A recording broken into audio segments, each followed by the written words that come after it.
আসসালামু আলাইকুম, welcome back to my channel. আজ আপনাদের জন্য নিয়ে চলে এসেছি মাছের মাথা দিয়ে মুগের ডালের রেসিপি নিয়ে। অনুষ্ঠান বাড়িতে যেভাবে মাছের মাথা দিয়ে মুগের ডাল বানানো হয়, আজকে সেইভাবেই বানিয়ে আপনাদেরকে দেখাবো। আশা করছি এই রেসিপিটা আপনাদের খুব বেশি ভালো লাগবে। আর যারা আমাদের চ্যানেলটাকে এখনও পর্যন্ত সাবস্ক্রাইব করনি, তারা ঝটপট আমাদের চ্যানেলটাকে সাবস্ক্রাইব করে আমাদের পাশে থাকো। প্রতিদিন এইরকম নতুন নতুন রেসিপি ভিডিও আমি নিয়ে আসার চেষ্টা করি। তো চলুন এবার রেসিপিটা শুরু করা যাক। এই রেসিপিটা বানানোর জন্য প্রথমে আমি মুগের ডালটা ভেজে নেব। তো তার জন্য আমি এখানে 200 গ্রামের মতন মুগ ডাল নিয়ে নিয়েছি, কড়ার মধ্যে দিয়ে দিলাম। এবার ডালটা হালকা লাল লাল করে ভেজে নিতে হবে। মাছের মাথা দিয়ে মুগের ডাল বানানো তো খুবই ইজি একটা রেসিপি। আজকের আমি একেবারে যেহেতু অনুষ্ঠান বাড়ির মতন মাছের মাথা দিয়ে মুগের ডালটা বানিয়ে দেখাবো, আপনারাও ঠিক এইভাবে খুব সহজে এই রেসিপিটা বানিয়ে নিতে পারেন, আর খুব কম টাইমের মধ্যে, আর খেতে তো অসাধারণ হবে। তো কথা বলতে বলতে এদিকে ডালটা হালকা লাল লাল করে ভাজা হয়ে গিয়েছে। তো ওর মধ্যে এখন আমি জল দিয়ে দিচ্ছি ডালটা সেদ্ধ হওয়ার জন্য। এবার ওর মধ্যে সামান্য পরিমাণে হলুদ গুঁড়ো দিয়ে ডালটা সেদ্ধ করে নেব। তো যতক্ষণ এই ডালটা সেদ্ধ হচ্ছে ততক্ষণে আমি ওদিকে মাছের মাথাটা ভেজে নেব। তো মাছের মাথাটা ভেজে নেওয়ার আগে এখানে লবণ এবং হলুদ দিয়ে খুব ভালো করে মাখিয়ে নেব। আমি এখানে কাতলা মাছের মাথা নিয়ে নিয়েছি।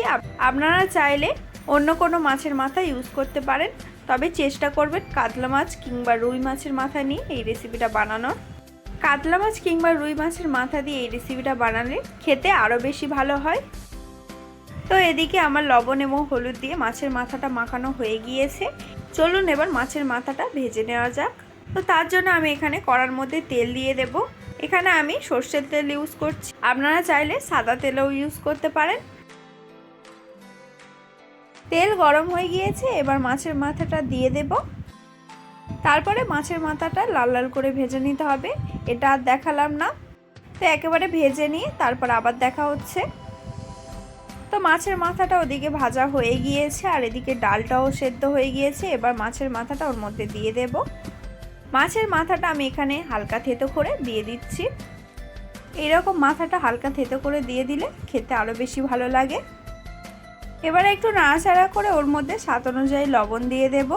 যেহেতু লবণটা দেওয়া হয়নি, এখন লবণটা দিয়ে দেব।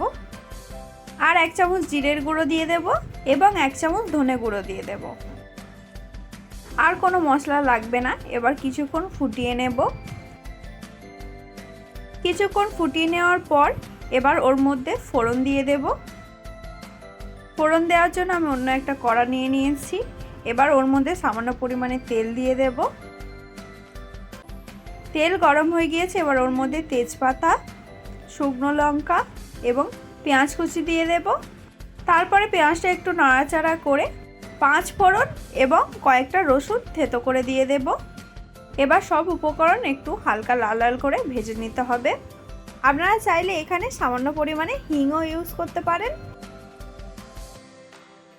তো হালকা লাল লাল করে ভাজা হয়ে গিয়েছে, এবার ডালটা ওর মধ্যে দিয়ে দেব।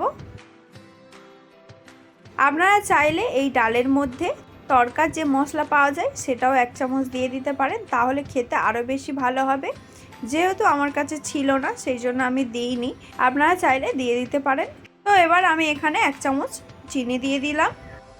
এবার কিছুক্ষণ ফুটিয়ে উপর থেকে ধনেপাতা ছড়িয়ে নামিয়ে নিলেই রেডি মাছের মাথা দিয়ে মুগের ডাল।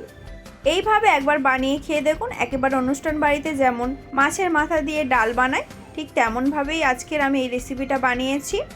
আশা করছি আপনাদের খুব বেশি ভালো লাগবে। তো অবশ্যই আপনারা বাড়িতে ট্রাই করে আমাকে জানাবেন যে রেসিপিটা কেমন হয়েছিল। আর আপনাদের যদি এই রেসিপিটা একটুও ভালো লেগে থাকে তাহলে অবশ্যই একটা লাইক করতে ভুলবেন না।